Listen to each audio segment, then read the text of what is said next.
Detalye na balita mula naman kay Jimmy Angay-Angay, RH32, maupay nga agad Jimmy. Nasa mahigit 83,000 na sakong bigas ang buffer stock ng National Food Authority sa mga bodega sa Eastern Visayas. Ito ang sinabi ni NFA Regional Manager Ms. Sara Isabari sa isang panayam.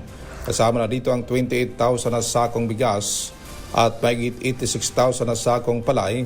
Kung ipapagiling na sa 83,520 o kung ipapagiling ang 86,000, nasa 54,000 na sakong bigas sa kabuuan, nasa 83,524 na sakong bigas ang mayroon sa Eastern Visayas. Nasa 3 araw naman nakakainin ng mga tao kung lahat ay kukuha sa NFA.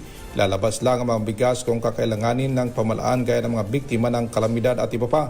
Samantala nasa 30,000 na sakong palay naman ang bagong bili ngayon ng NFA sa mga magsasaka na 24 pesos ang presyo kada kilo kung malinis at tuyo, 18 pesos naman kada kilo kung hindi pa malinis at hindi pa tuyo. Mula dito sa DYVL Action Radio Tacloban, ito si RH32 Jimmy Angay-Angay para sa DZRH. Una sa Pilipinas, una sa Pilipino. Daghang salamat Jimmy Angay-Angay.